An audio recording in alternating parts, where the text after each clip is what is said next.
Welcome to Just Another Podcast. I'm your host, Justin Soderberg. This week, we are going into our last intro of our new segments.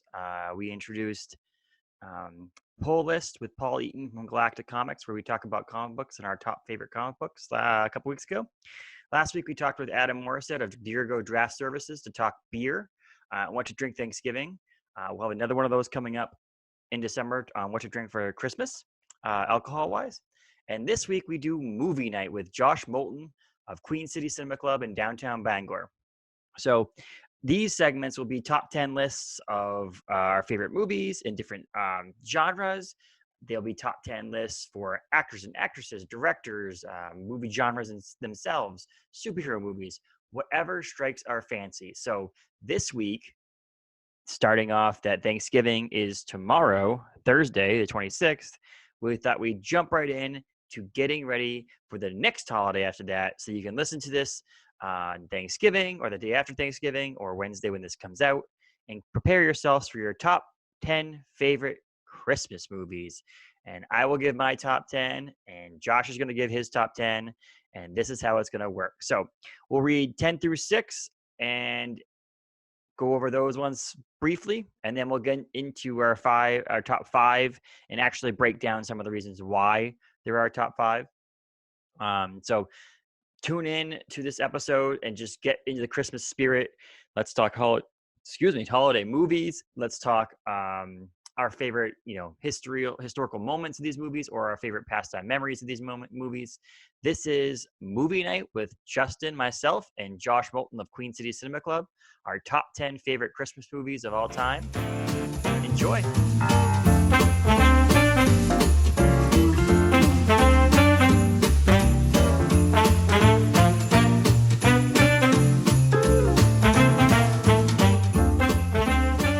How's it going, Josh? Good. How are you? I'm doing wonderful. All Christmas out. But, So we are going to talk Christmas movies. And I think there are definitely some that you can watch before Christmas, but there are definitely some, Thanksgiving, but there's some that you have to wait till you get closer to Christmas. Right. And so we could talk about that a little bit more as we get into our top movies. But we did top comic book stuff with Paul a couple weeks ago. So just a quick overview with people listening. I'll read my 10 through 6. Josh will read his 10 through 6, and then we'll go back and forth 5, each one of our 5s. And what I wanted to start with, I didn't do with Paul, which was if you have a movie that I picked in 10 through 6, don't say that you have it in your top 5 yet. We made that mistake in that list because it kind of like ruins the suspense because he had like Spider-Gwen as one of his favorite female characters as number 6. And I had her as number 1, so it kind of ruined my number 1. So I feel like when we get to the spot, if either one of us have the movies in our top 5, at that point we can talk about things like that. So, so I think that's great. So let's just get right into it, I guess, really, right? I mean, we'll first say happy Thanksgiving to anybody who celebrates Thanksgiving because this is coming out the day before. I think it's just more of a time to be with family, even though we can't physically be with family for most of us. It's time to celebrate, not the history of actual Thanksgiving. I think it's just a family time. I'm very, very much looking forward to having a day off and sitting in my big comfy chair and watching football and hanging out with the kids. So that's what Thanksgiving's about, not the history of Thanksgiving, in my opinion. Right. The history of Thanksgiving is shitty. The current history of Thanksgiving. Well, right now Thanksgiving is also shitty because we can't be with our other extended family. However, but yes, so I'll go in there. Top 10 favorite Christmas movies. And I feel like we're going to have some differences on this one. I thought for a second when I was making my list that there wasn't enough to make it. Like, not enough, but like seemed like most of the movies I'd like to watch are going to be on this. And then I realized that there's about 6 or 7 movies that are not on it that are traditional Christmas movies, not even like some obscure ones, like some actual ones where I'm like, oh, I can't believe they're not on my list. Okay, so. Well, that'll be interesting to see because mine's obviously going to be very obscure. That's what I like about it. So that's what I'm excited for. So 10 through 6 for me. So A Charlie Brown Christmas is just classic. That's just a simple classic Christmas movie that I feel like just around like Thanksgiving one for Charlie Brown Thanksgiving. It's like one of those ones that you kind of have to throw on. Even if you're not paying attention to it, it's kind of on in the background. You're wrapping gifts or whatever. So Charlie Brown Christmas is number 10. Number 9, Jack Frost with Michael Keaton. Okay. Yeah, that movie is a little disturbing. So we're getting there. Number 8, Prancer. It's a movie about the Prancer, the reindeer gets lost, and the little girl Yeah. finds him. Yeah, great movie. 1989 it came out. My dad turned me on to it when I was a young kid. There's something about it, some wholesome video. It's not super Christmassy, but it's got like family-oriented things to it. So, Yep. number 7, Die Hard. Die Hard is a Okay. Christmas movie. It's on this list. It's probably one of my favorite like Bruce Willis movies anyway, so it's got to be up there with the Yeah. Christmas movies. And we can have that argument about whether or not certain movies are Christmas movies here in a second. Absolutely. Number 6 is Elf. Again, one of Okay. the things I will say about Elf, there's not many Christmas movies that have been made into the 2000s. Like I'm thinking about mainstream Christmas movies, like movies that are like gonna be traditionally amazing Christmas movies forever, made Right. in the 2000s. Like most of these classic Christmas movies that you talk about are made in 1999 or below, Yeah. and most of them were made from like 87 to 2003. So it's like it's a really weird how, there are some current Christmas movies that are not going to be on our list, probably like Christmas Chronicles, Yeah. and those kind of movies that are going to be probably at some point for younger family, like your kids. You know what I Right. mean? Like your youngest is going to be like that could be a Christmas movie of the future. But really, there's not been many good ones that have been made. Like again, it's all subjective, but I meant like classic good ones that people all know about. In 2003, when Elf came out, it kind of like was a good one for a little while there. Okay, that was my 10 through 6, Okay. right? So I just wanted to say, yeah, it's always interesting to look at like historical kind of what's running alongside the films that are being made. Um, so like you were saying, like there's not like a lot of like classic, but we get a lot of stuff like Christmas with the Cranks and Yes. Jingle All the Way, and like all these like dysfunctional family kind of weird critiques of commercialization, but they're not really like they try to like put a bow on it at the end, but it's always like just like, and they're just kind of like raunchy comedies, Office Christmas Party, stuff like that, and that seemed to be kind of the trend there. Yeah, because I mean, you have maybe Christmas movies, obviously, but their Christmas movies are not like what I'm thinking about. Like, if you think about Charlie Brown Christmas movie Right. or Elf, or obviously I don't want to name too many, but if you get into those, there's not a lot of movies that have been put into that category where it was like wholesome. Target's going to advertise it as a Christmas movie for sale on the shelves to their general public. I mean, even Elf has kind of that same kind of vibe to it, where it's kind of irreverent, or like you're trying to like it's just postmodernism. It's just trying to flip things on its ear and like give you a new perspective on things. That one is pretty saccharine, like pretty sweet, but for the most part, like they tend to kind of. So I always think it's interesting, and usually you gotta get like 15 or 20 years out before you can really look at a time period as a whole and be able to like kind of match up what you're seeing on the big screen with that, and whether it's coming from the movies into society or vice versa. And I think that's I mentioned really Christmas Chronicles. I feel like when you look at a movie too, you look at a movie, they say it's a wholesome, got some comedy in it, it's funny. The actor Kurt Russell is relevant right now because he was in like Guardians of the Galaxy and stuff like that. So like there's movies like Christmas Chronicle will eventually be, I don't think at the level of some of these movies, but for younger audiences, this will be the classic Christmas movie that they remember growing up to. It's just not one of my favorite right now because obviously it just came out a few years ago anyway. But and also, Taylor watched it right after she watched Guardians of the Galaxy 2, and she was like, "That's that I can't watch Santa Claus. He's evil." Yeah. I guess some other Kurt Russell movies that she might want to watch then. Yeah. But so that was my number 10 through 6. So I'll just quickly go over it. Charlie Brown Christmas, Jack Frost, Prancer, Die Hard, and Elf. Now Josh is going to go through his 10 through 6 in a similar fashion. Yeah, so I had a couple that got left off my list completely that I didn't really feel too good about. But there's just, and I started the same way because, like, to be honest, like now that I've got a family, Christmas has become more important to me. I enjoy it more. I have found a way to kind of like, make it something that I enjoy. Previously, not so much. I think my list will probably reflect that historically. I have kind of looked for some different ways to enjoy Christmas. So just like my honorable mentions, Elf is actually on there. It did not make my top 10. Scrooged, Bill Murray. What can you say besides Bill Murray? and Eyes Wide Shut, because I give Kubrick a shout out. And that's a weird one. And you know, I could see it not being a Christmas movie, but at the same time, like it's kind of woven throughout the tapestry of that film. So those are my honorable mentions that didn't make the top 10.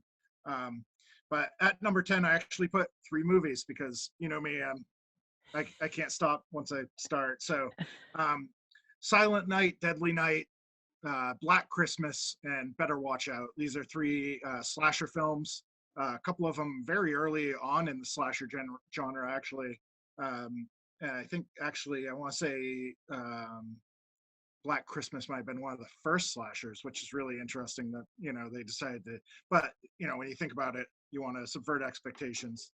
And the best way to do that is take the most joyous time of the year and turn it into a bloodbath. Mm-hmm. Number 9, I got Home Alone, which is another kind of bloodbath. You know, I was pretty youngish when it came out, young enough to enjoy it. I think if it had come out when I was a little bit older, I would have been like, this is horrible. But I've got some pretty good memories about it. You know, Daniel Stern and Joe Pesci are amazing in that movie. As the villains, the wet bandits, right? Yes, the Wet Bandits.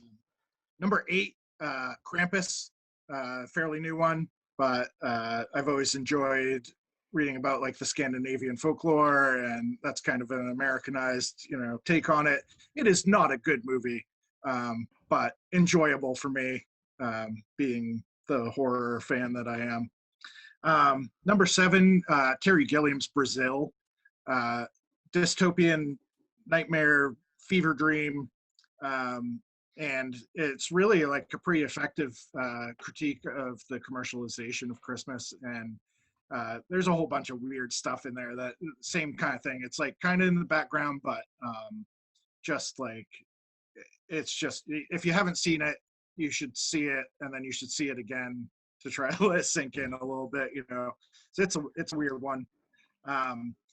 Number 6, Nightmare Before Christmas. I think Tim Burton's a genius, and it's just another one of those weird things. And it, you know, it's got some Halloween stuff in it, which is my actual favorite holiday. So, but yeah, that's my 10 through 6. So yeah, Silent Night, Deadly Night, Black Christmas, Better Watch Out, number 10. Home Alone at number 9, Krampus at number 8, Brazil at number 7, and Nightmare Before Christmas at number 6. And I love what you said about number 7 about watching it and then watching it again. But isn't that the whole point of Christmas movies, though? Like, it's the idea that it's once a year. Yeah. Like, it's like, what movies do you watch yearly? There's not very many movies in my book of movies that I watch every single year. And it's like, these would be that. So Brazil would be giving you an option that every year you can watch it and get something new, figure something different out about the movie. I love what you said about your honorable mentions. I wanted to say is that I did have Eyes Wide Shut on the movies that were like borderline Christmas movies, along with like Batman Returns, Kiss Kiss Bang Bang, Edward Scissorhands, and Gremlins, because those movies are all movies that take place during Christmas. Right. They're not classified traditionally as a Christmas movie. Oh, my video went out again. Hold on. It does this every once in a while. There you go. So those are like funny. Nightmare Before Christmas is the one that was on my honorable mention as well, because I have traditionally called it a Thanksgiving movie. Funny enough, because it features Halloween and Christmas. So my idea is get past the Halloween before you're into Christmas. Watch it. I endorse that. So that's one of those movies I say you can watch before Christmas, before Thanksgiving, because I feel like it's like borderline Halloween, but really a Christmas movie. And it's also unbelievably made. I said to Taylor the other night, if we had millions and millions of dollars, one of the things I want to own in my memorabilia collection is it doesn't have to be Jack Skellington. It can be any of the characters from the movie, but some sort of motion capture or motion claymation character from that movie. That'd be awesome. Traditionally amazingly made movie, which is pretty awesome. So awesome. I think that's what I'm saying about this whole list, is that I know for a fact of how different you are into movies, where I'm going to be more commercialism and you're going to be more of this like obscure sometimes. But that's what I kind of liked about doing this, is that it's not going to be the same, which is pretty awesome. So number 5 for me. Oh, no, this is the paper. National Lampoon's Christmas Vacation. So traditional crazy good Christmas movie. Funny about this movie, so we'll go a little bit more into depth of our picks in 5 through 1. A couple of fun, cool things is 2 movies came out in 1989 that were Christmas movies, like classic Christmas movies. National Lampoon's Christmas Vacation and Prancer.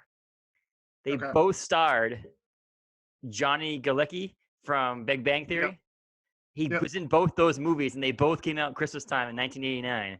And he was obviously the son, Russ, on Christmas Vacation, and then he was another character in Prancer. But it's kind of funny how he was in both Christmas movies in 1989, which is a pretty fun fact. It's also Dennis Quaid's like most recognizable character in the history of his acting is for sure. But there's like the funny thing about how like it's if you look at Crazy, if that movie was made in the 2000s, it would have been way more raunchy. Like way more raunchy, and it would have fallen into the category of the movies we were talking about, like Office Party and those kind of movies, Bad Santa, and those movies where it's like they're Christmas movies, but they're kind of raunchy, and because it was made in the late '80s, early '90s, it was raunchy but also mainstream, and it was like the borderline where you're like, okay, a 12-year-old, 13-year-old can watch this movie, but it's not for kids, and it just has all these cool things, and then historically, I mean, think how many things people own now or talk about now that have to do with that movie. It's not everybody's favorite movie for sure, but I feel like it's definitely in my top 10 because it makes me want to watch a Christmas movie, but also not to watch a sappy Christmas movie. It's a funny movie. It's got a lot of innuendos and jokes and things that you want to watch. So definitely a great, and one of my most memorable ones is remember he's in the mall and he's spying, looking at the underwear. And Russ was standing right there, and he goes, "Hey, look, right, Russ, you can't see any underwear line, can you?" "No, you can't, Dad." And he doesn't realize who he's talking to, but no. So number 5, National Lampoon's Christmas Vacation. Chevy Chase, obviously amazing actor, and they did a great thing. It was only I think it might be the only National Lampoon's Christmas Vacation movie that doesn't have the traditional song. It has its own custom song for that movie, so it's pretty cool. Yeah. And also, they don't really go on vacation. No, they don't actually, which is really funny. Yeah, the family comes for vacation, but they don't actually go anywhere. I mean, the farthest they travel is to get the tree. That was the vacation, right? Yeah, just getting the tree. Exactly. Yeah, precisely. So I'm doing my number 5 now. Is that correct? Yep, that's correct. Okay. So this one is a deep dive. Say probably, I want to say maybe 10 years ago. I'm not sure I think it's like 2005, 2010, somewhere around there. Rare Exports, A Christmas Tale.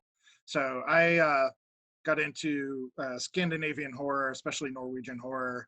And there was a series of films that kind of actually made it across the pond. Troll Hunter is one of them. Dead Snow. There's a bunch of other ones that probably people haven't seen. But Rare Exports, A Christmas Tale. So they had a really interesting ad campaign where it was like almost like a documentary commercial type thing that they had released. It was like a long bumper trailer. And basically, if you don't know, the idea is that, in the past and in Europe, Santa wasn't always like the jolly, happy dude that we all know him as. There was Sinterklaas, there was Krampus, there was Black Peter, all these kind of, and the idea was not necessarily that we were Belstickel. Yep. Awesome. We're not going to give you things because you were good. We're going to punish you because you were bad. And so Rare Exports, the idea is that the whole marketing campaign was that they were actually going and digging up old Santa Clauses to reform them. They would basically put them in a prison and then train them to become the Santa Claus that we all know and love today. But when they find them, they're actually just like dirty, murderous animals. I mean, they're still men, sort of, but they're just like, vicious. So Rare Exports is actually a story about they're doing blasting for mining or something like that. One of them, old Father Christmas appears and goes on a rampage, and the kid has to save the day. It's weird, it's wild, and it's hilarious if you have that kind of sense of humor. But Which you do.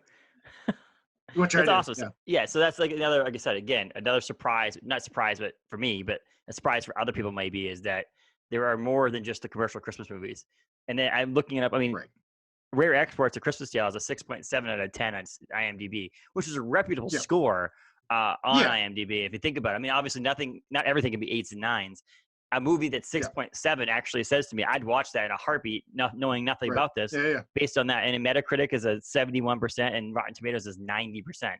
So like, you think Yeah. about some of these obscure movies are just crappy, shitty movies, but no, this is just a movie that's not hit mainstream as much.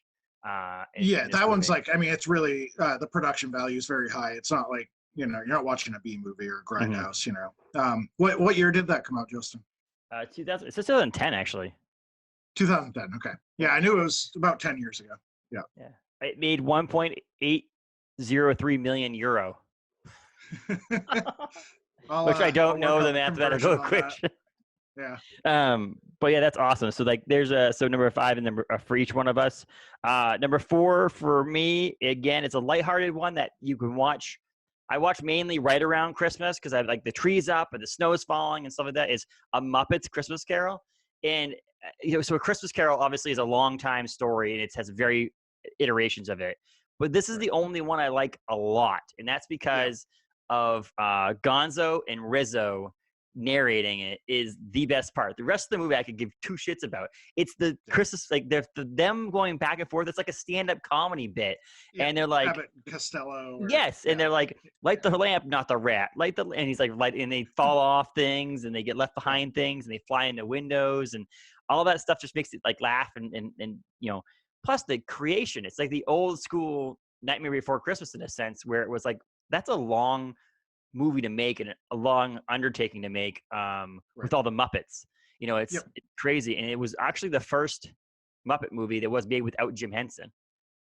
Oh, really? Pretty fascinating. Yeah, because it came out in 1992, but like it was the first Muppet movie that made without Jim Henson, which is pretty cool because of the fact that he's the historical, obviously, Muppeteer and stuff like that. Right. But like, it has Michael Caine in it. Like, there's like this, I don't know, it's a historical movie to me. If you're gonna watch A Christmas Carol, that's the one to watch. I was talking about this list with a friend the other day, and they're like, "What about the animated one?" I'm like, "No, see, there's something about the Muppets that make it. Like, it's not the movie or the story itself; it's the Muppets that make it." And I think it just, again, having those two guys, Gonzo and Rizzo, narrating this thing and having them, it's just hilarious. And it's just, I can watch. I want to watch it now. I'm laughing. Like, in my mind, I'm laughing so hard. So it's more of a classic Christmas movie, Muppets, but actually, my two favorite Muppets are Gonzo and Rizzo. So, and it actually, when I was making this list, crossed my mind 3 or 4 times, and I completely forgot about it and left it off. There is one that I know is probably not on your list, but I don't want to give it away yet, so I'll say it at the end, that I'm surprised got left off of my list in a good reason, in a creepy, weird reason, or creepy, weird story behind it. But yeah, so the Muppets Christmas Carol, number 4. It was directed by Brian Henson, who's Jim Henson's son, I believe, which is pretty cool also. Again, 90s movie. I'm a 90s, not 90s. I was born in the 80s, but grew up in the 90s, so that's also another reason probably why. But, so you're number 4. There was a Disney version as well, right? Yes, there's like Mickey Mouse was, There's a ton of them. There's Mickey Mouse one. There's a the animated one. There's the real life one. They're probably gonna make another one. Yep. There's a bunch of different versions of it, but yeah. Yeah. No, I co-signed on the Muppets, dude. I love the Muppets. My number 4, I guess it's time to have this discussion. Die Hard. I watched it. I think it was last year. I watched it, and I wrote on Facebook that I was watching it, like on the Queen City Cinema Club page. And I was like, I'll be back with a verdict. And then I don't think I ever, actually went back and wrote anything about it. So here it is. Here's my verdict. I went back and forth on it, and you know, and like once we get to like a little further down the list, I'll kind of drop the other half of this conversation, because really I'm kind of tired of the is Die Hard a Christmas movie, because now it's like it's become like this cultural Mhm. zeitgeist that just has become like too much of a conversation, and it doesn't really go anywhere. But it's on my list. It is. It is a Christmas movie, whether you like it or not. Um, I mean, it's just classic. It's Alan Rickman's first role. You know, it's quintessentially just the perfect '80s movie, Mhm. and it's uh, yeah, it takes place. It's just like the longest, most screwed up office Christmas party ever. And that's the thing. People like when people talk about. I'm opening a file here because I have some notes on it that I didn't print off. Yeah, I don't think. Oh, I didn't actually write them down. Because there's that great Netflix series, The Movies That Made Us, yep, and they have things that go on about how they made that movie and so on and so forth. And right, but the thing you mentioned is the Christmas party. Like the Christmas party is the reason. Like, and it's the going to visit someone for Christmas. Like he was going to visit his wife, or right, soon to be, like they were separating or whatever. yep, That he was trying, and it was like this feel good story about them getting back together. Not every Christmas right, movie could be the Muppets. It has to right, be. There has to be things like more in your wheelhouse, which is the horror or yep, off the wall movies. And yep, there's something about there could be a Christmas. There's not a lot of action Christmas movies that are that good. There are right, definitely action Christmas movies. You mentioned Jingle All the Way. There's some yep, movies that have some more action and stuff like that in it, but like this movie, in the end, it's like snowing or whatever. No, it's in California, but like in your mind, you can picture it right, snowing. yeah. Um, and talking to the police officer, it's going to visit family, and Well, then it's it's just the it's a money, right? yeah, The money gets yes, blown that's up, what and it that was. becomes Yeah, the snow. Yeah, that's why yeah, you're thinking of snow. yeah. Yeah, yeah. Yeah, it's just there are some allusions throughout the film to make sure that you know that it's Christmas. So And I why is think it only them in that building at the time? It's because of the right, Christmas party and everybody's gone home for exactly. Christmas. So, And right. So that's what makes it a Christmas movie is that the plot is based on what I mean, like Christmas makes the plot possible. yes, and it's Right. not because nothing else is really like that in that sense. No one has a Thanksgiving party. No one has a Right. Halloween party. People have Halloween parties. They're not a Halloween party that revolves on you closing your entire office to Right. do this and things like that. So yes, Right. there's no one travels across the country to visit his wife who they're Yeah. separating because of Halloween. It's like Yeah. there's an aspect that There's makes it a a couple Christmas other movie. little things that they throw in there, like I think he writes like ho ho ho on a sheet or something. I mean, or like I got a I got an AK-47 for Christmas or whatever it is. It's been like a year since I've seen it, so I don't remember the exact lines, but it's sprinkled throughout It's the film. but so that yeah, so we're obviously in agreement. You made both of our top 10 lists. Yeah. That mine was at number 7. Yours is at number 4. So that puts it at the point where, or 4, yeah, 4. Yep. 4. That we're both saying that it's in our top 10.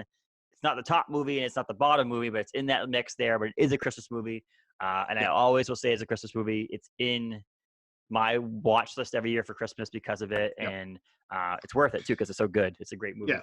And I would just add, like, the cultural impact of it is Mhm. undeniable. The fact that we're still talking about this movie, what, 22 years later? Is Yep. that right? No, four, third. I don't know how old I am. 88. 88. So 12, 32 years later.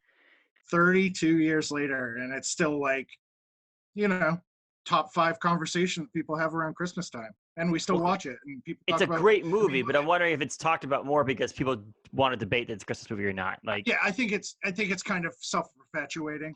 I mean, like, yeah, I don't know if you ever watched Brooklyn Nine-Nine. mhm. I mean, the number of Nakatomi Plaza references in that show alone, like, you know. So yeah, I think it's just like it's amazing that certain things like that can just like take on a life of their own.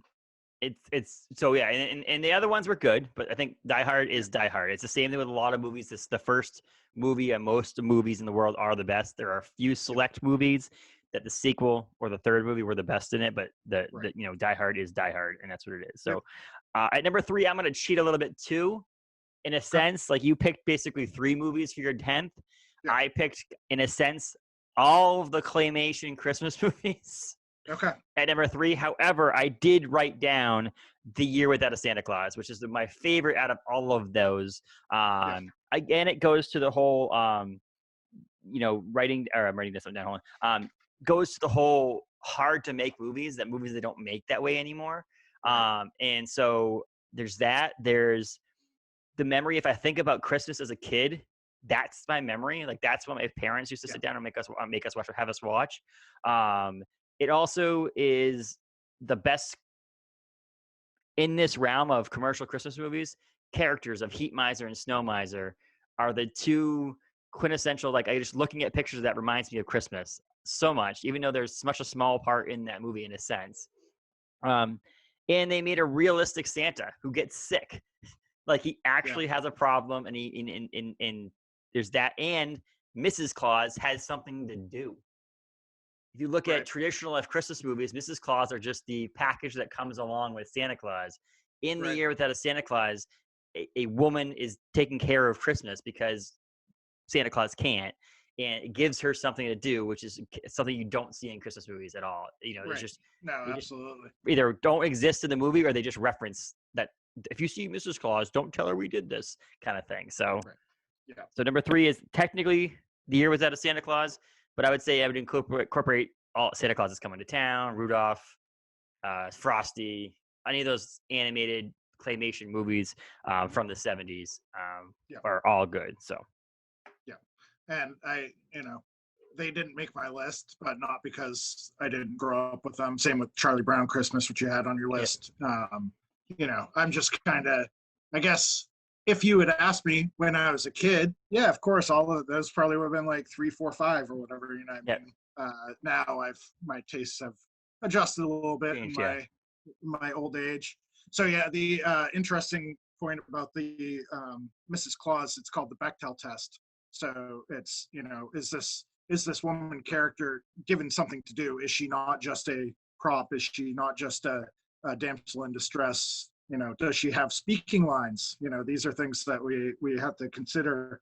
And I think that there is a movement in Hollywood to try to remedy that a little bit, but there's also quite a bit of pushback about it, which is bizarre to me, But I'm all for equal rights on everything, obviously, but I'm also all for making it appropriate, not just shoving something into somewhere to force it that way and show it. I mean, and again, this has nothing to do with it, but when they made the remake of Ocean's movies, the Ocean 11's movie, and they made it with all women, it was like they tried to force the point that it needed to be all women, which was like, no, why couldn't we let's add 4 women to this Ocean's 8, do 4 men, 4 women, and have them have major roles and make it more organic that this is happening. So yes, they did this thing that she has a character in there, but they didn't force her into this in this movie because of the fact she was like, oh, well, if Santa Claus couldn't deliver presents, who would deliver presents? Obviously, Mrs. Claus would do it. Right. And that's an interesting kind of, the fact that in trying to do it, they're actually kind of, reinforcing the problem, in a way, by making it artificial. And it's like, if it's obvious that you're jamming something in there, then you're not solving the problem. You're just making it worse, Yes. So, and I think, a lot of that has to do with obviously systemic issues, who's writing these things, who has the power in the studios, and, And it's the 70s. It probably wasn't on purpose. Right. Yeah. Let's be honest. Let's think back of it. It was the early 70s when this movie came out and was made. In all likelihood, it was probably just done in a way that made sense in the movie, and it had nothing to do with the fact that it was like, oh, we're giving a woman power in this movie and giving her a good there's role. No feminism going on in the which is sad. But thinking back on it, I mean, if it was me, I'd take credit for it in 1970s if I made this movie. We did that on purpose. Right. Absolutely. So we're on number 3. Number 3. Correct? Yes. Number 3 for me, Edward Scissorhands. I know you had it, I think, either in your honorable mentions or towards your, what number did you have it at? I had honorable mentions in a sense because I think that there's not enough people who give it credit for being a Christmas movie or not. Yeah. I think it's very much a Christmas movie.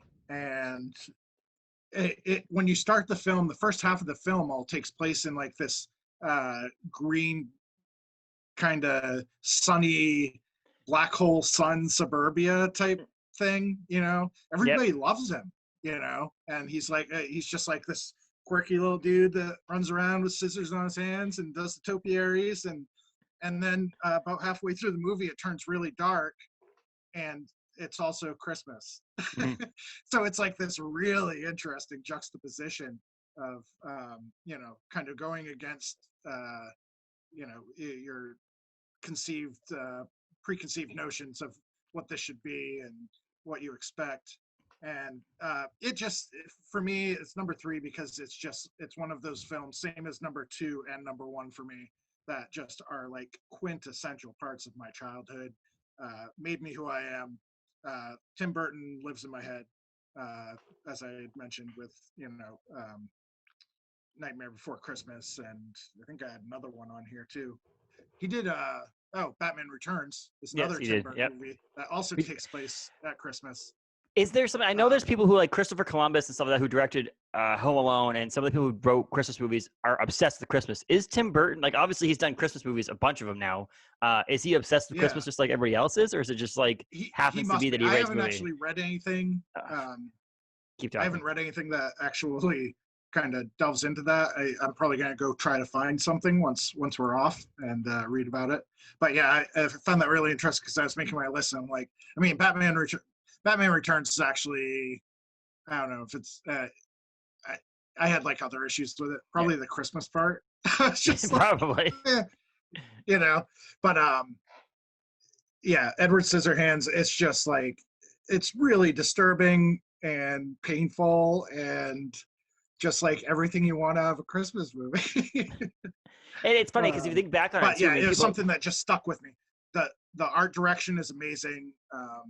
Johnny Depp's amazing. It's just this weird, like, it's just this takeoff on like the 50s suburbia, you know, sugary sweets type of thing. And to have that dude running around in his black leather Robert Smith outfit, in the middle of all that, it just stuck with me and stuck with me and stuck with me. And when I was making the list, it kept creeping. It was actually something that was probably going to be like honorable mention, and then Yeah. it just kept on creeping up the list. And when I finally sat down and wrote my final list, it ended up at number 3. and it's funny because if you ask someone, name a Tim Burton movie, they're gonna say Nightmare Before Christmas, and you say name a Johnny Depp movie, they're gonna say Pirates of the Caribbean. You know that you just Right. name these certain things that don't actually correlate to that, and then name a Christmas Right. movie. And it's like 3 things that are like strikeout that people don't Right. initially associate with it. Every time I see Edward Scissorhands now, it reminds me of the Seinfeld episode when Jerry's barber can't understand. He goes, "Well, how does he use the bathroom?"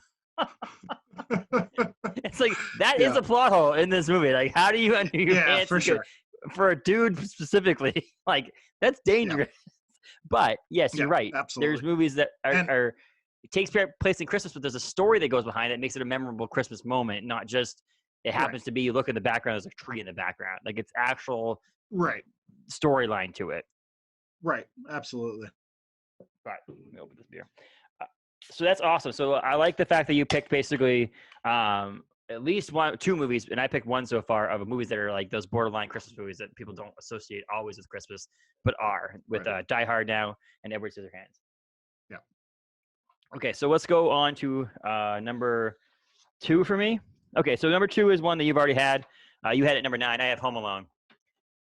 Okay. So Home Alone is another one of those classic Christmas movies that it was actually one that was like people thought were absolutely going to flop. It almost didn't get made. The movie itself was like budget problems, and the studio got sold. There was new management or something in line, and almost didn't get made. And up until more recently, it was the highest grossing comedy movie in the theater, like on initial release. Yeah. And it's a freaking Christmas movie with a kid in it. Like it's not your Deadpools where it's like you get all ages to kind of get into this. It's something that like it's a Christmas movie. You only watch it during Christmas. You don't watch it in June. Yeah. And so it wasn't a summer blockbuster or any of those things. It kind of redefined what Christmas movies were in the 90s. Like it just had that aspect of it. Yeah. It was focused around a kid. Like it was the movie itself was built around Macaulay Culkin as an actor, not a kid. It was built around him, which is kind of funny because it's really the only thing he's ever been really known for. And he hasn't really done much else in life, except for being in the news for drugs and things like that as an adult. Dated Mila Kunis. Yeah, he did. That's something to be proud of. I'll tell you what. It almost wasn't made. Christopher Columbus was originally asked to direct Christmas Vacation. Oh, So really? he was originally on to direct Christmas Vacation in 1988, but he could not work with Chevy Chase. Chevy Chase did not give him any respect or any authority because he was such a green director. And so the guy who wrote Christmas Vacation also wrote Home Alone, and basically said, "I have a different project for you. We'll get to that later on," and end up directing the movie, which is also pretty awesome. Yeah. The original budget was $10 million, and it almost doubled it, which is pretty crazy. And the cool connection to my industry and the beer industry, Angels with Filthy Souls, the movie on the movie, is not a real movie, but Bissell Brothers Brewing in Portland made it into a beer, which is fantastic and a fun little twist on that. But like you mentioned, I mean, Macaulay Culkin was excellent. Joe Pesci, Daniel Stern, excellent. The violence in it makes a kid laugh, but also the jolly spirit. Some really inventive traps and machinery and kind of, it was fun. It's definitely like I think about it and I just you laugh. Go ahead. You laugh. But with Christmas movies, also, it's like one of those things that there are more plot holes in Christmas movies, I think, than any other movies, because they try to focus around a holiday, and they try to figure this all out around it. And there is a lot of plot holes in Home Alone. Yes. The other thing is, when someone ever complains to me that Die Hard is not a Christmas movie, I also ask them if Home Alone's a Christmas movie. And they always say, yeah, of course it is. I go, well, tell me what Home Alone has anything more to do with Christmas than Die Hard does. Well, it's Christmas. They're going on vacation. I'm like, yes, but it literally just happens during Christmas. There's no Santa Claus involved in it. There's no Christmas spirit involved in it. It happens to be the parents are going on vacation. The parents could have gone on vacation in June, and this movie would have been the exact same. So it has nothing to do with Christmas itself, but it's a Christmas movie, and there's a lot of Christmas scenery and stuff in the movie. However, it's still a Christmas movie, and it's my top 2 favorite Christmas movies of all time. All right, that's awesome. So that's 2 we have in the same list. Yeah. My number 2, you mentioned earlier, and what I was saying about Die Hard, I said there's the second half of that conversation. Every time somebody wants to have the conversation about, is Die Hard a Christmas movie? I'm going to be like, you know what? Let's stop asking if Die Hard's a Christmas movie. Let's start talking about Gremlins. Yeah. Gremlins is my favorite Christmas movie.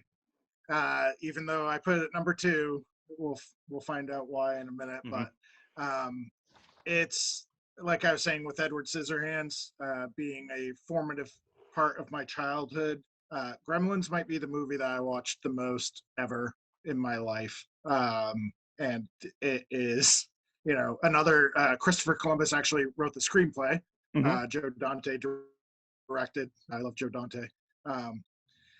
It's just, I mean, the whole plot starts from he's going to find a Christmas gift for his son. So it's like 100% a Christmas movie. But I want to be like, I just want to get it in there into that conversation and be like, all right, Die Hard, but let's give credit where credit's due. You know what I mean? Like, you want to talk about a subversive Christmas film, and it's just there's so many images from that film that are just ingrained into your brain. Like when the gremlins start hatching out of the Mogwai, when he gets water spilled on him, Gizmo riding around in the Barbie car. It's just, the movie theater scene obviously stuck with me. What's a movie theater? 3D glasses on Spike, and what's that? What's a movie theater? You can't go to movie theaters anymore. Well, you can actually go to something very similar to a traditional movie theater at Queen City Cinema Club downtown. Private room, choose your movie, choose your showtime. $5 a person, essentially, $2.50 during happy hour. You can watch Gremlins or Home Alone. Can you watch Gremlins? Yeah, I've got all these films that are on this list. Brazil, we got it. We got the triple disc Criterion Collection. But that's the thing, is like Gremlins being on that borderline list. It is 100% a Christmas movie, and it may not fit the criteria of someone's Christmas list, which, like I said, has the Charlie Brown Christmas and has the movies like that on it. So, but it is a Christmas movie that literally opens up with a guy going to buy his son a present. Like that's like, Right. Exactly. how is it not a Christmas movie at that point? If you're buying a movie, a present for someone for Christmas, and that's the reason how the whole movie starts, that's a Christmas movie. I'm sorry to say, but like, it may not include Santa Claus as a character. It may not have that happy-go-lucky thing in it, but it's a Christmas movie. Yeah, I think there is a tendency. I mean, it's kind of a comedy. It's probably more of a horror movie. I heard they were actually going to do a reboot of it, and it was going to be like dark, like kind of lose some of that kind of kitschy, schlocky stuff, and be like an actual horror movie. I haven't heard anything about it since we've been kind of on lockdown. But yeah, anymore. So Gremlins, absolute classic for me. Number 2 on my list. So I think the other thing I would say is, like, with some of these, is it a Christmas movie? Is it not? It's just like we are kind of. It's just like, oh, it's a horror movie, so it can't be a Christmas movie. Oh, it's a whatever comedy, so it can't be a Christmas movie. But like, I think the real question, like, what is it that makes a Christmas movie? Is it the message? Is it the plot parameters that create the plot? I think it can be like a number of different things that put you into that. So, well, I mean, what Halloween, right? You like Halloween, right? Yep. What makes a Halloween movie? Like, that's the other part about it. Does it have to have trick or treating in it to make it Halloween? Does it have to have, like, you know what I mean? Like, Halloween, the movie has no trick or treating really in it, right? I mean, like, it's a horror movie. It's not. It's not a. So it's like the same thing people have for Christmas is like the opposite side of that. Is it like for Christmas movie, it has to have a great moral story and Santa Claus in it to make it a Christmas movie? No, it literally just has to happen during Christmas. like that's all it really needs to do, in my opinion. If it happens during Christmas, yes, you can classify it as a Christmas movie. There's also nothing wrong classifying it as a Christmas movie. Like, there's this weird mentality that I can't call Die Hard a Christmas movie because it's not a Christmas movie. Like, why? What's the problem with calling it a Christmas movie? I don't know. Right. Yeah. Why are you being a cultural gatekeeper about Christmas movies, bro? Yeah. I mean, there is something to say saying it's not a horror movie, because a horror movie has an actual definition to it. It's not a horror movie, but maybe that's the point, though. Christmas movies. What makes a Christmas movie? It isn't about whether there's presents or Santa Claus. It's what's inside of you. And guess what? Watching Die Hard, I have Christmas all inside of me. Right. Yeah. I mean, if it gives you the Christmas feelings, then it's a Christmas movie, and you don't need to answer to anybody else.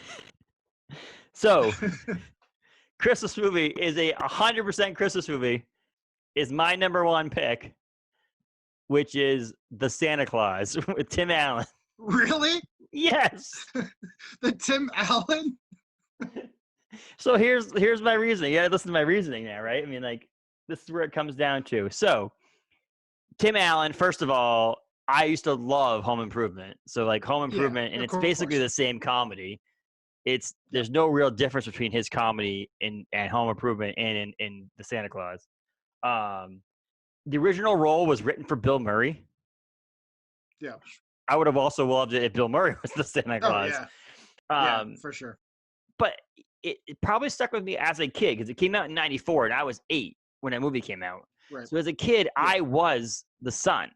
And so, like, as a kid, wouldn't you want your dad to be freaking Santa Claus? Like, that's the cool thing about it. Like, but also my favorite part, there's 2 things. One, first of all, Tim Allen almost didn't get the role because he's an ex-con.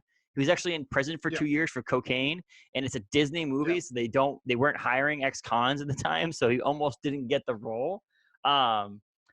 But the number of plot holes in this movie is one of the reasons why I like to watch it every year. Well, first of all, how does it happen, right? The guy falls off the roof. First of all, I also don't feel like I need to have spoiler alerts because this movie came out 20 years ago, basically, like 25 years ago. We're okay. He fell off the roof, and no one in the North Pole gave a shit. You know what I mean? Like, the new Santa Claus showed up, and no one's mourning the fact that the guy that's been Santa Claus for years is no longer there. They're just on to the next dude. And the fact that the North Pole has a clause that if you fall off the roof and you die, and it has to be right underneath a microscope to see it, is also pretty funny. Like there's all these small little things that I just love about the movie. But yeah, so there's so many plot holes in the movie that make me laugh so hard because of the fact that it's like a classic movie to me, and I love watching it every year. But I pick apart the movie at the same time. So Yeah. if there's one Christmas movie, like they're like, okay, you only have time for one Christmas movie this year, I'm gonna pick the Santa Claus every year just because of it's funny, it's lighthearted, it's nothing to get invested in. The idea that there's a custody battle in it, and a mom wins the custody battle because the dad grew like 100 pounds and like looks like Santa Claus, like it's just fascinating as hell. The elves that come break him out of prison and they use tinsel to cut the bars, like the storyline that Santa Claus gets arrested and gets broken out of jail. Like for a kids movie, it's a Disney movie. So that's all the encompassing reasons why I love it for Christmas. Excuse me. It could have been any of these movies, my number one, but something about the Santa Claus always puts me up there to want to watch it every year. And I also want to throw out there, just in case my mom's listening, she's a huge Disney fan. And if she doesn't know this, in the movie, there's a hidden Mickey. It's one of the famous things that Disney does around Disney World. And in their movies, they hide Mickey Mouse ears and head in something. And there is one in this movie. So I want her to see if she can watch it this Christmas and find it. And it also will be a test to see if she listens to this podcast because I'm not going to tell her about this. Right. But that's so Santa Claus, the Santa Claus, CLAUSE, because it's a clause. It's a clause in the Santa Claus contract. So that's number one. I'm gonna have to revisit that because like I feel like I actually saw it in the theater, but I was 16. So maybe it didn't have quite the same, Well, at 16 years old, you would have been watching Home Improvement, though, right? Right. Yeah. But no, absolutely. I was watching Home So Improvement. Probably what would have been the reason why you went to the theater to watch it. That was probably what it was. Yeah. That got me there, And he burns the turkey. And the best also, it's like he burns the turkey trying to make dinner. And this guy that I knew from the Home Improvement show as this like person who knows everything and how to do everything around the house. And he burnt the turkey on Christmas Eve. First of all, who's making a massive turkey for him and his son? Like that's another like it's just, and the quick jokes he has, and they ask him, "What'd you do last night?" "Oh, we drank some rum and smoked some cigarettes and played poker." And like, "What did you do?" "I read him a book." "What do you think I had a book?" "What'd you read him?" Some sort of horror like other book. And it's like it's so funny the jokes that go in there. He just has comedy throughout the whole thing, and I don't know. It's lighthearted. It makes me happy during Christmas. Maybe I can watch Krampus one night and then that the next night to equal my life out. For sure. Absolutely. So I'll just go ahead with my number one. And I kind of realized I had said something about I had watched Gremlins more than any other movie ever. I'm not sure. I may have watched National Lampoon's Christmas Vacation more than any other movie ever, actually. And that's number one. And I'll tell you why. It's because it spoke to me. That is my family. That is my Christmas. That is the quintessential American experience. I think that there is kind of a film and movie and TV kind of thing that's been created with the dopey dad and the frustrated mom and one of the kids crazy and one of the kids is whatever. But a lot of it came from that too. Chevy Chase, whatever you may think of him personally, I don't know him. I have heard things. Amazing in that movie. I am Clark Griswold. I am a Bears fan.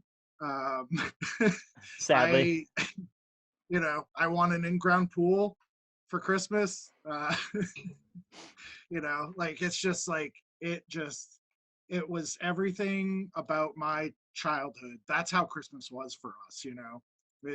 We our relatives weren't quite Randy Quaid level. There were no Winnebagos parked in the yard or anything like that, but it's just like the stress of having your family all show up or having to go to, and then you got like cats, squirrels in trees and, cats in boxes. And it's just, It's it's one joke hilarious. after another. It's one Yeah, joke after another. But again, they're not like in knock knock joke, but it's like it's just a right, joke that you look at, and like when he takes the guy takes his hat off and his freaking wig comes off with it, and right, the fact that are you still dating Clark? And it's like, oh, like they're married. Like, is it what a right. lovely new home you have? It's like we've lived here Yeah, forever. It's like yeah, those kind of funny things when he gets locked in the attic and he finds the Mother's Day yeah, gift for his yeah, wife, and yeah. when It's just like I love the family. He gets stuck in the attic, and the family are just like they're going shopping, and they're like, "Well, he has his own car. Like, completely who the hell would just leave oblivious. someone Yeah, behind like that?" And like, "Oh yeah, he has his own car. yeah. Don't worry about it." Um, Right. the Yeah, other and one, I mean, he was just like a master of physical comedy too. Like even just something as little as like, yeah, he like falls through the floor or whatever at some point. But just like there's like so many moments in that movie where it's just like geniusly, whether it was written into the script or it was like an improv from him, like when he's like trying to get out the window to yell to them to let them know that he's trapped in the attic. And he's just like flipping his hand through the little flippy thing and you like can't get out. And it's just like, and all like you were saying, all those jokes are like built into it. It's not like they're not going out of their way to do it. It's just kind of like in there, yes, and it's just one thing right after another. I love the grandparents. Obviously, Randy Quaid's character is amazing. The kids with the no teeth and don't, it's just literally one thing after another in that film. The Probably one of my favorite scenes is the sled when he greases the yes. sled up. That's something that we used to do when we were kids. And he just like takes off and like leaves flames through the snow. It's like so stupid, but it gives me great joy. I'll watch it every single year, and that's something that I cannot say about pretty much any other movie on this Yes. list. And Randy Quaid like won't get on the sled because he's a metal plate in his head. And like, Right? and also like they said, the jokes that are not jokes, but like they're funny is when they're walking through the store and he keeps every single aisle. At the end of every aisle, he picks up another bag of dog food and puts it in the Right. cart. Like he needs Yeah. 15,000 bags of dog food in different varieties, like not just the same brand. Right. Um, Yeah. Randy Quaid's son in the movie does not speak a Yeah. line. I didn't know that either until I looked up some stuff online. Right. The daughter Yeah. speaks a line because of Right. he runs into Clark downtown or down in the kitchen, looking out the window, imagining his pool and seeing the woman take her clothes Yeah. off in his Right. imagination. Yeah. But the son does not say anything in the actual movie though, which is pretty funny. Yeah. I Dennis had a Quaid's little bit son. of a crush on Beverly D'Angelo too. Well, and I was about to bring that up. That was like, if you think about it, it's 1989. So like for my parents and your like most of our parents, like that was like if we were to watch a movie with our celebrity crush in it, that's Yeah. that's the same thing. If I'm watching a movie and I'm like, oh, Right. that person's attractive in the movie, that was my dad Right. thinking the Yeah. same thing about that person. Beverly, and she's a Right. gorgeous woman in that movie, and Yeah. all the way for the rest of her career, she was a gorgeous woman as well. Right. But Yeah. it's just the cutting the tree down, the Yeah. flipping the guy off, and the driving underneath the car. And it's funny because that driving underneath the car, we just watched Fast and the Furious at work the other day. We had it on Yeah. the screen, and they drive the Honda Civics under the 18-wheeler. Yep. I'm like, that wasn't even the original one. Christmas Right. Vacation in 1989 Yeah. was the original drive of Exactly. Yeah. it. Yeah. Yeah, and it's a great Christmas movie because it's all about Christmas. You also feel for Clark. You feel for the idea that he wasn't going to get his Christmas bonus. So he's, Yep. he's a guy who works hard at his job, and we've all worked for companies, Yep. and there's always this time where you're like, I don't know if we're going to get treated well. And the Right. gift when he brings the gift into the office, and everybody's gifts are this weird shaped long box with a bump on top of it, and everybody brought the exact same gift, and no one really knows Yeah. what the gift is, but it's a Right. gift that everybody gave him. Yeah. So there's Yeah. just And like joke upon joke. yeah, to the point about kind of the Christmas spirit of the whole thing. Like obviously he didn't ask his cousin to go kidnap his boss or anything like that, but at the end he goes off. He's just like he loses it. And it's kind of, I think that there's like a little bit of you kind of wish that you could, you know if I did have my boss, and not that I have a boss anymore, but Well, you do. Her name's some Tiffany. bosses that I may have used to work for, on Christmas to tell him what I thought about not getting my bonus. That's like a little bit of a, like something wishful thinking, I guess. And he's like he cares about his family. He wants them to have a good Christmas. It matters to him. Well, when Randy Quaid's in the store picking up the dog food with him, he's like, "I'm gonna get you something special." And if you think about it, Randy Quaid's not all there. Like he's obviously like special, Right. and so like that is an unbelievable gift if you think about it. Like that's if you think deep down, absolutely. it's the thought behind a gift that counts the most, and that was the thought. Think about how amazing of a thoughtful gift that is. Like it's a crazy ass gift, but it's a thoughtful gift and like very sweet and. Hey, you got screwed out of your Christmas bonus. I'm going to go kidnap your boss. Like, what the hell? Yeah, but for sure. So it's a great movie, and I had it on my list too. Obviously, top 5, so we were able to talk about it a little bit too. I'm going to read down through my top 10 again, and then you read your top 10, and then we'll throw some little notes in about some other movies that were left off, in my opinion. Just quickly chat about them.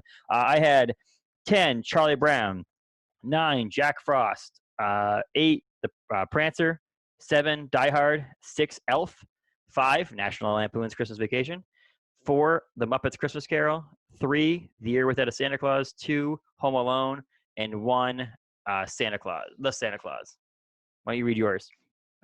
Yeah, so number 10, I had Silent Night, Deadly Night, Black Christmas, and Better Watch Out as 3 Christmas slasher films. Number 9, Home Alone. Number 8, Krampus. Number 7, Brazil from Terry Gilliam. Number 6, Nightmare Before Christmas. Number 5, Rare Exports, A Christmas Tale. Number 4, Die Hard. Number 3, Edward Scissorhands. Number 2, Gremlins. And number 1, National Lampoon's Christmas Vacation. And when I read that out loud, I realize the darkness that exists inside of me. Which is true, but we're okay with that, Josh. We still like you. Yeah, well, I appreciate it. So what I'm saying is, one of the things I realized. Sister. I wonder what her top 10 list would look like. And I was thinking about, like, when I look back on it, like, if people are listening to this thinking that you're going to hear a traditional list, which mine is more traditional than it is Josh's, but there is something that I realized that one of my favorite Christmas like books were growing up was The Polar Express. And that's mainly because my parents used to read it to me, and it was there in my life. But when I mentioned earlier about a creepiness, that movie's freaking creepy. I'm sorry. Like, the movie is amazingly made, and it's a great movie, and the technology that's involved in it, but it's too realistic, and it's animated. It's just really weirdly creepy, and Tom Hanks does an amazing job in it. But like, that would probably be in my top 15 because of how well the movie was made and the history behind it. But there's just, whenever I watch that movie, I'm always like, this is freaking weird. It's too realistic. You should have just had the actual actors acting. Like, why do you need CGI in this point? So some of the new animation kind of freaks me out too. But I'll say this, I was actually kind of freaked out by just like the story, like the book, because I'm like, there's a train that shows up at my house and takes me away. It's got some creepiness built in. Are they going to drop me back off? Like, are they just taking me, or what's going on? But the cool story about it is that someone who doesn't believe anymore and becomes a believer. That stuff's pretty cool and all that stuff. Because I mean, I'm a big fan of having Santa Claus for a kid. It's a cool, fun thing to believe in. Something to look forward to at the end of every year, especially in a year like this year. Think how many kids that are out there that believe in Santa Claus right now. That a crappy ass year of 2020, they at least have something to look forward to. And that Santa Claus is quote unquote going to come into their house and drop off presents. Like that's pretty cool to a lot of people. So I'm actually glad that you didn't have a Christmas Story on your list. I've got to be 100% honest. Tiffany watched it this morning with our daughter, and she loves it. And she's like, "You'd actually probably enjoy it. It has like some kind of darkness to it, and comedy." I have never seen A Miracle on 34th Street. I have never seen It's a Wonderful Life. I have never seen A Christmas Story. So I've not seen A Miracle on 34th or A Wonderful Life. So I haven't seen either one of those, but I have seen A Christmas Story. So but it's there. It's funny. It's a great Christmas movie. I mean, again, top 20, it'd be in there because like obviously you run out of movies to put in things. I just never got it. I just never got involved in it, and it's just I don't know if it's like. There's not enough to it, or I don't know what it is. I don't know what it is about it that I never have really liked. My family never really watched it growing up, and that's probably part of it. Yeah. But yeah, I just not on there. How the Grinch Stole Christmas was another one we didn't need to have. I think what ruined it was the most recent one. Right. So you have your traditional one, which is pretty fun and Yeah. Christmassy. The cartoon. Yes. And then you Yeah. have the Jim Carrey one was okay. If you're gonna make it realistic, this is pretty good. The new Right. one struck out. Like the new one Yeah. sucked. It was Yeah. There's horrible. just nothing to it. Yeah. And I think it made me not like the other ones as much anymore. And it was just a bad Right. part about that. So I can understand that.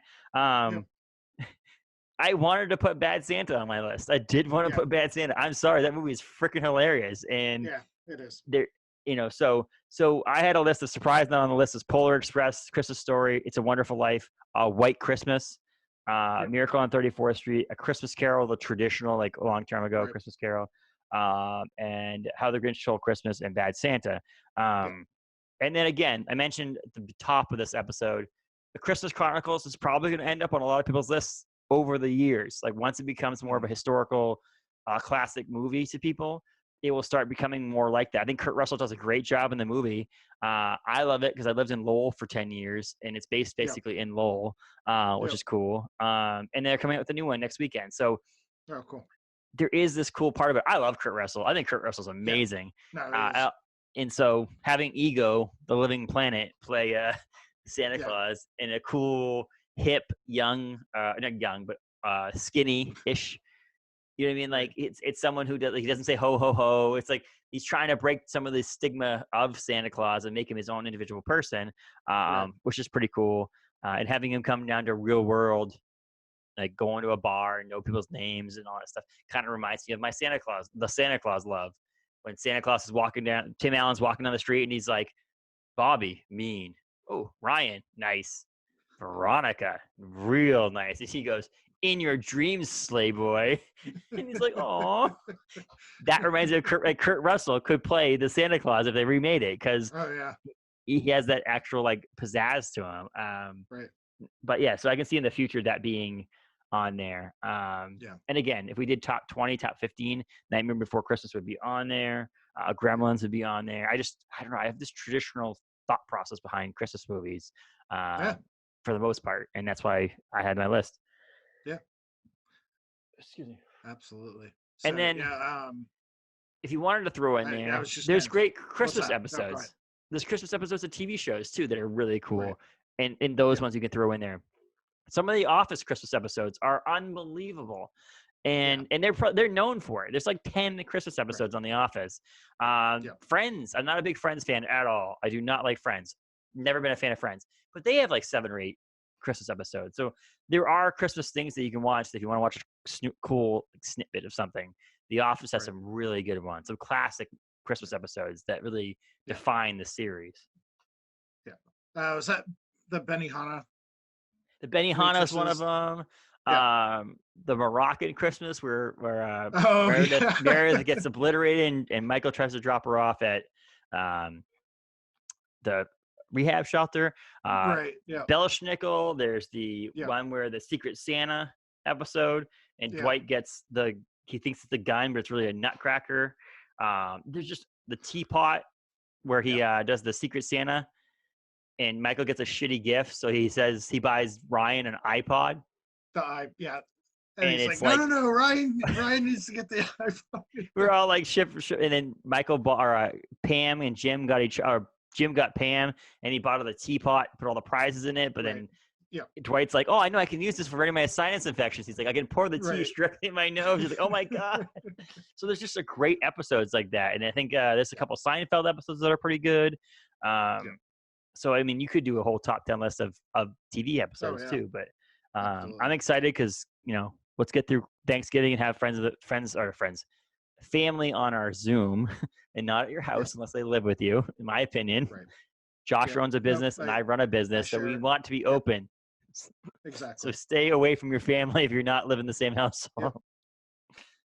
Yep. The state is growing. Here's some Christmas cheer for you. Our cases are growing faster than anywhere else in the country. Yeah. So even though it looks like, there's only 200 cases today, that's like, we really want to, be open, but we also want to be able to see our families. And I know, I've got, my son is immunocompromised. I know Taylor is, Yep. so there's lots of people, even if you're like the picture of health and you're not worried about it, there's a lot of people, one or two steps away from you that are not going to be okay if they catch it, Yes. so just be And safe and be smart and take the year off and relax, and we'll be back next year. give gifts, not COVID. That's my saying. Yeah, It's for sure. it's there's more important things. Taylor and I talked about it. I'm 34 years old, so I've had 34 Christmases, right? This is my 34th Christmas. Right. If you talk about back to the point where I was 18, this is my 16th adult Christmas. I think I can skip a year. Yeah. Same thing with Thanksgiving, Christmas. I Yeah. can skip a year of doing things with other people so that next year I can with those people. Right. Because I mean, my best friend in the entire world is in his 50s, right? His wife is in their 50s. My parents are in their late 50s.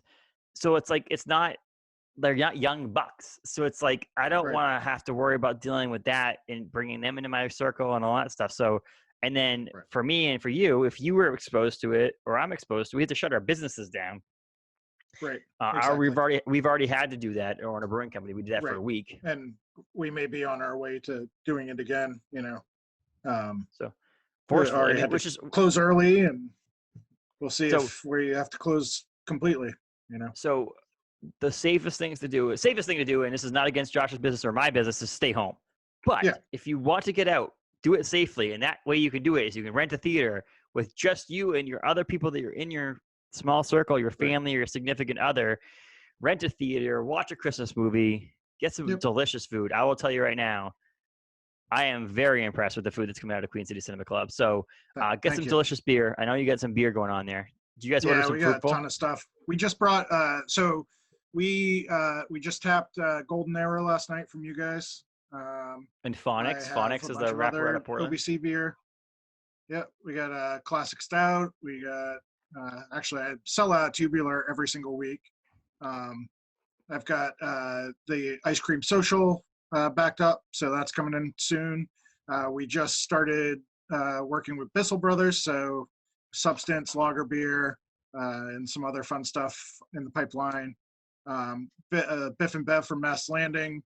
You and I both knew Corey pretty well. Yes, very well. He was a good friend. So, rest in peace, Corey. But that beer, all proceeds go right directly to his wife. That's a great thing that they're doing. It's a good New England IPA. And then I have a Christmas Goza from Barreled Souls with a movie-themed name, 2020, A Spice Odyssey. And that thing is pretty awesome. That's awesome. Yeah, we get tons of beer, tons of great food.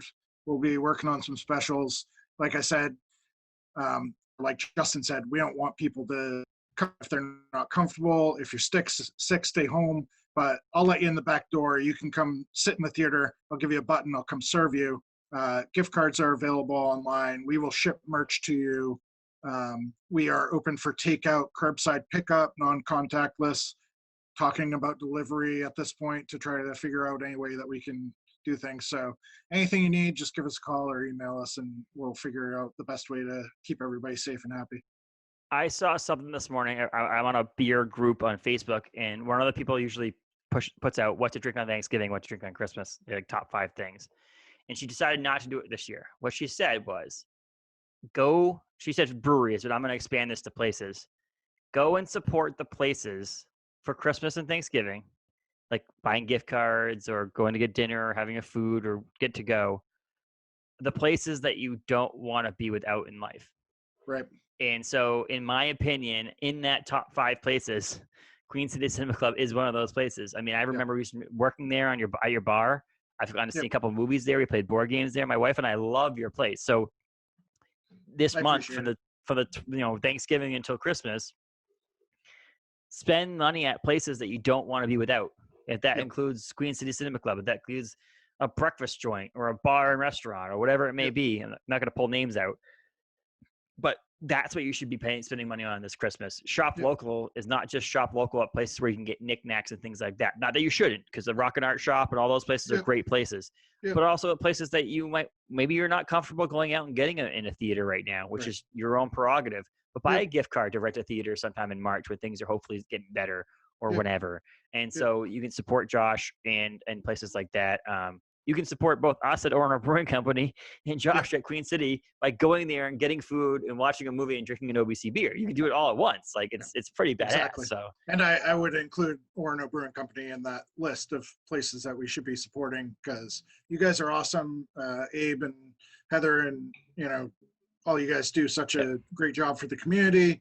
And I mean, it's like, kind of what Bissell was for Portland for a while. It's just like, I mean, 61 margin is beautiful, and it's just like, it's something that up here we can all be proud of. And just because they've had like a lot of success doesn't mean that they don't still need you guys to correct. support them through this winter. You know what I mean? So to think about what this place would be like without OBC, that would be heartbreaking. So, and I always say, right I mean, as much as I want you to come to my place at 61 Martin Street and get food and drink beer, if you buy a beer from Josh or you buy a beer from Damon's or any of your local shops, it's still supporting us, because Josh then has to buy that again to replace the one that you bought. So it does support Orono Brewing Company in a way. So it's not like, if you want to go out one night in the next couple of weeks and support, don't have a problem with you going to a Queen City Cinema Club so you can buy food and get an OBC beer and hang out and watch a movie or play a board game or play some video games, because it does still support us, which is one of the cool things about that. And one of these days when we can do things again back to normal, we're going to be doing hopefully some things with Josh, so you can come to our place and do video game nights and stuff like that, or a brewing company, and repay the favor in that aspect of it. But yeah, so top 10 Christmas movies is awesome. I'm so happy that we did this now so that people have the opportunity to take this list. If you want a little different Christmas this year, 2020 has been a little crazy. You can pull from Josh's list and grab a little bit of craziness. If you want back to the traditional, classic stuff, you can go on my list. But neither one of us are going to take offense to it, because we had a few. I mean, Home Alone was on both of ours. National Lampoons was on both of ours. Die Hard was on both of ours. So had some crossover. And I like that National Lampoon was on both top 5. So if you're going to pick one, if you're going to pick one movie to watch this Christmas, pick Christmas Vacation. We obviously say it's top 5, so it's a good movie. So that's my endorsement for sure. You're open. What are your hours now? Right now, we are mandated to close at 9 p.m. every night, which I actually, as a business owner, agree with, because I think we need to do whatever we can to get through this. I caught some flack for making that statement, but I'm not worried about it, because, that's how I feel. I'm not going to change my mind about it. Truthfully, at this point where we're shutting down schools, I do not want to shut down, but maybe it's the right thing to do. We need to get through this and get out to the other side so that as many places as possible can survive. Part of that is we need help. We need stimulus. We need, help from the government. If they're going to shut us down, they also need to help us on the back end. But all that stuff aside, so our hours right now is Wednesday and Thursday and Friday are 4 to 9. Saturday and Sunday are 12 to 9. Those might be adjusted further pretty quickly here, because truthfully, it's been tough the last couple of weeks where cases have been spiking. But right now, 4 to 9 Wednesday, Thursday, Friday, 12 to 9 Saturday and Sunday. Which is fine. And that's plenty of time for people to do stuff. No one wants to do anything on a Monday or Tuesday anyway. Let's be honest. Stay home Monday and Tuesday and do nothing. Guess what? Orono Brewing Company is open. They're open 4 to 9 Wednesday, Thursday, Friday, 12 to 9 on Saturday, and 12 to 7 on Sunday. So you can even come get dinner or come get pre-drinks at Orono Brewing Company, and then go watch a movie and have dinner at Queen City Cinema Club. So look at that right there. Done. But so we'll get through this. It sucks, but we need everybody's help. As Josh mentioned, business owner, I'm a GM of a business. We all agree with this idea. It's not that you can't catch COVID before 9, you can after 9. We are both, Josh said it very, very, very, very awesome on his Facebook page. People lose their inhibitions. With some swears. They lose their inhibitions, and they lose their mentality of forgetting to wear a face mask when you get up to use the bathroom. It could be innocent. It could have nothing to do with you trying to purposely do this. You have a few drinks in you. You're having a great conversation with whoever you're with, and you get up to use the bathroom. You forget to put your mask on, and you could end up contracting COVID from it. So it's not a bad idea. I've seen it firsthand. Someone walks in the business. Oh my God, you've had a couple beers. oh, I haven't seen you in forever. And they just walk up and hug someone. Right. It's not good. So I understand why the mandate came down, because of the fact that if you've had drinks since 7 or 8 o'clock at night, and by the time 9 o'clock hits, you do Yep. lose some mentality of who you are Yep. as a, knowing person. And so 100%. we do agree with it right now. It can't be long term because obviously it's not sustainable for a lot of our businesses. Right. But if we can do this together as a team, then 3 months, 4 months, 5 months from now, you can go to Queen City Cinema Club without a mask on and sit down Right. and mingle with your friends and join up and Right. hang out with people. Yeah. It's Meet going to new be like this people. for 2 years if we don't Yeah. do this the right way. So, Yeah. but if you don't feel like going out, support your local businesses. A lot of them are selling gift cards. A lot of them are doing to go and stuff like that. I will one little quick note: if you buy a gift card for someone, the second this thing opens back up again, don't use them all in the first week. That's another mentality thing I want to tell people. Be smart about Yeah, it. please If you don't. know you're going to go back into this place a couple of times over a few weeks after they're open, maybe spread it out a little bit. Use half Yeah. gift card, half cash, Yeah. whatever. Because Yeah. yes, it is helping Josh support him through the holidays. But if you use all the gift cards back in March, then he's not going to make any money in March, which I just pointed you out because you're on here, but that just goes for No, every I get it. business. Yeah, no, I have a love-hate relationship with gift cards. I love it when I get the money up front. I hate it when I have to actually cash them in. Not hate it. I like people coming in. If you have a gift card, likely you're going to spend more than that gift card, or Correct. you're going to at least get the experience and then realize this is the greatest place on earth. I'm going to come back here. But yeah, it can be a little daunting. We were doing half off dining with Channel 7, Fox and ABC or whatever it is. And, that's, I think, $2,500 worth of gift certificates I have out there in the wild right now. And that's terrifying to think that I'm giving away $2,500 worth of product at some point here. And so, yeah, like Justin said, just be smart about it. And, like, it's great that you have a gift card, but also, yes. Well, as I said, it's just one of those things. You have to use some smarts in the brain of yours that if you bought a gift card in December, knowing that you didn't want to go out and everybody's going out in March, right. Everybody's gonna have a gift card, everybody's gonna use it, and that person, it's doing the exact same. It's gonna be the reverse effect. It's gonna be the effect that you didn't make any money in December if no one bought gift cards, but you'd make it in March. Right. Now you're not gonna make. If you make all the money in December, you're gonna have to use it in March. So just be smart about it. That's all. Yeah. And we've got a bunch of awesome merch too, so that's I encourage people to use their gift cards to buy themselves a hoodie. Yeah, why not? I got a $40 gift card to Target for signing up for their red card. Did not have a problem using that gift card because they're a multi-billion-dollar organization. Right, exactly. But so to go though, do you only do to go via the phone, or you don't have it set up online yet? You're just on the phone. I don't. I mean, you could Facebook me or email me. But not I'm working on those things. We've been looking at like DoorDash and stuff, and they're taking freaking 33% off the top, plus money, which is terrifying. So, Square's it's not a great interface. So I'm working on it. I would say the best thing to do for us right now is to call us 207-942-2100. Cool. Yeah. Cool. And we will be getting in touch with you soon. We are excited to getting on there and getting some food. So cool. Josh, Queen City Cinema Club, top 10 Christmas movies. We'll be back again in January. And I honestly think we're going to start off with this. And I think I don't think you know this yet, but January will be superhero movies. Oh, cool. Or comic book based movies. It doesn't have to be superhero movies, but I think we should do something. And I don't mind. And I've talked about it. We can try to coordinate it. Maybe Paul can jump on that one too, and do it so that we can get someone in comic books as well. But maybe it's just us two.